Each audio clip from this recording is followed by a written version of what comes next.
The OnePlus Nord has a serious durability issue that may be discovered during regular use. What? During regular use? I don't know if this is something that would happen during regular use. This is already a precursor of how I feel about it, but it says here a quote Bendgate issue of its own. A plastic phone being not as durable as a metal phone. Oh my God. The OnePlus Nord can bend with relative ease. That is also I don't know, with relative ease. We're gonna watch the video. This is their opinion, and they have the right to have that opinion. I don't listen to this sentence here. You shouldn't even consider the Pixel 4a. It might be marginally cheaper. If the Pixel 3a or the Pixel 4a is going to be $350 with the purported specs, I think that's going to be a great deal. So you should consider the Pixel 4a, especially if you're budget conscious. That said, the Nord does have a huge design flaw, especially you can't even get the Nord in the States right now. If you have a limited budget for phones, then the last thing you'd want is for the handset you just bought to sustain any sort of accidental damage. See, they make it sound like the Nord is made of like glass. Well, it is made of glass. Phones are made of glass. Wrong choice of words there. They make it sound like the Nord is made of, I don't know, paper or cardboard. It is made of glass. God damn it.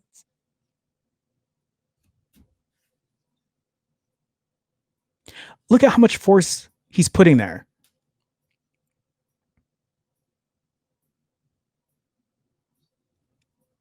Pop.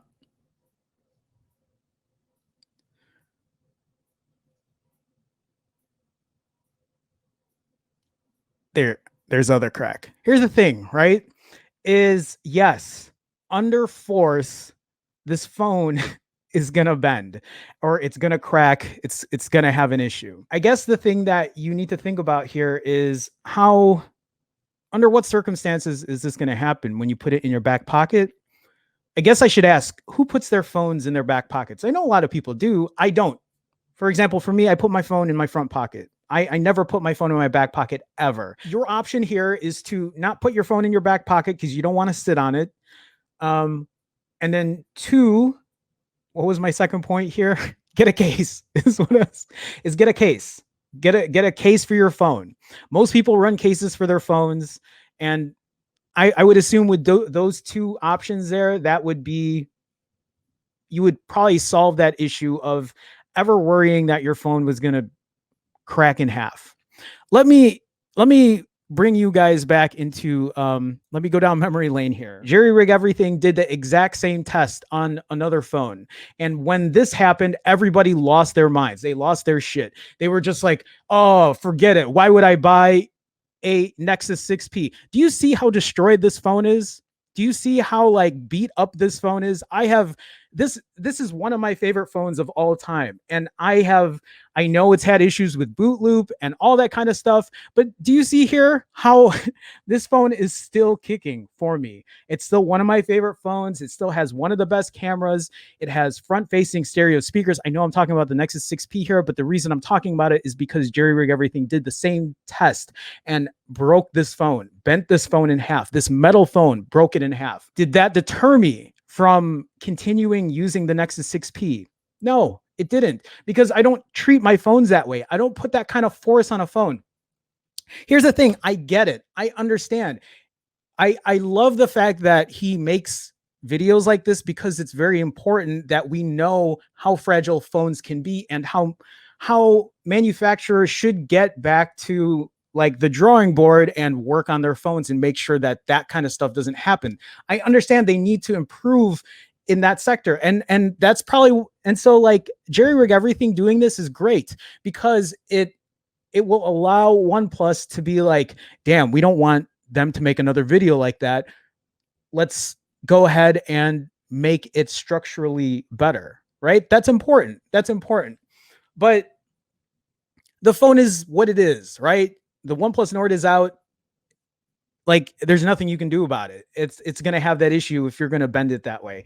That would be like, it would be like me taking a phone that's not IP68 certified and dunking it in water and being like, well, it's not waterproof. You shouldn't buy it.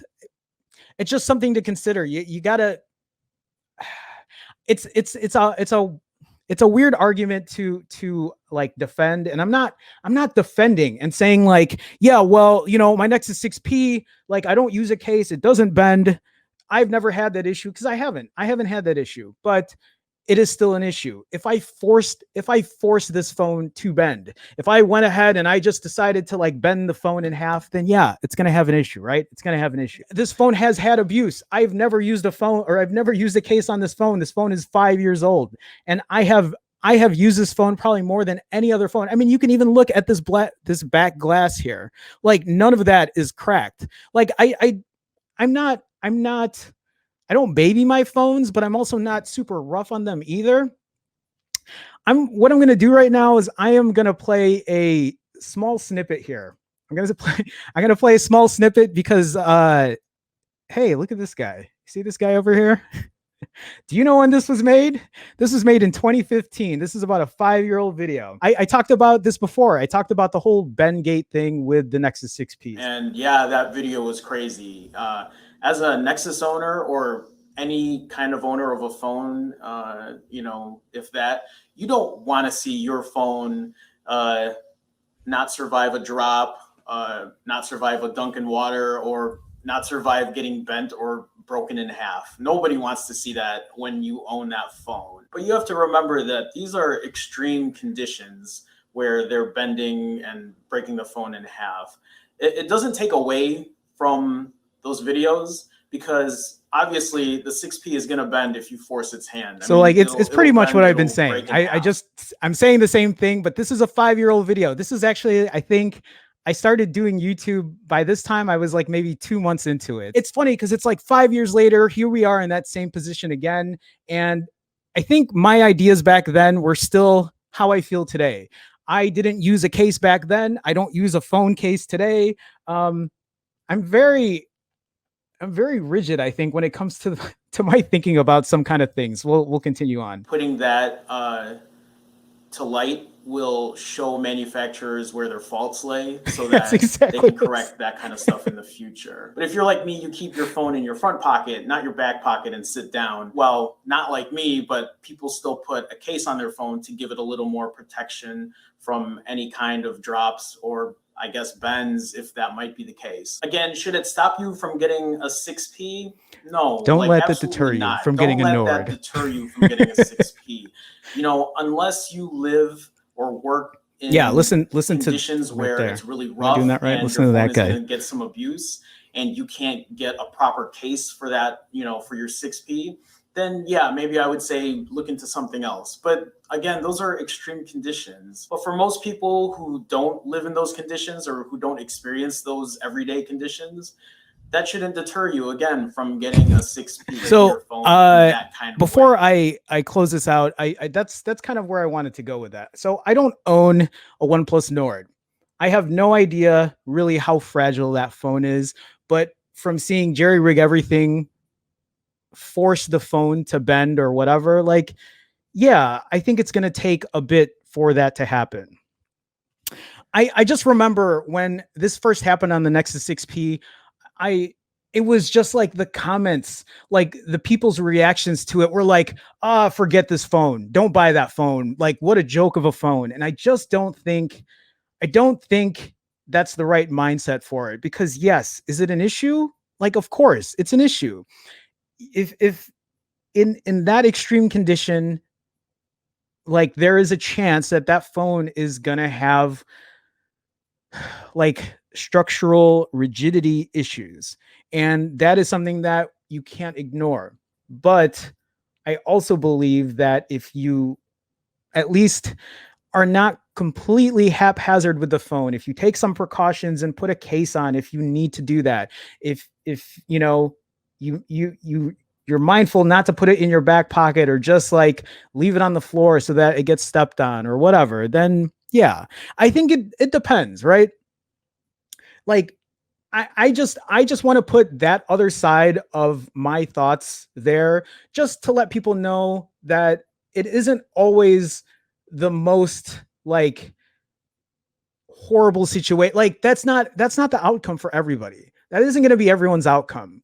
Um, the it's funny because I think about my Nexus 6P and I think about the bending issue, and I think the bigger issue with this Nexus 6P was the boot looping. Like the boot looping is what I would tell people to stay away from with the Nexus 6P. Um, had I known how big that issue was back then, it would have been different. But for something like this, I feel like that is more of a preventable issue than something like a boot loop where you don't see that coming.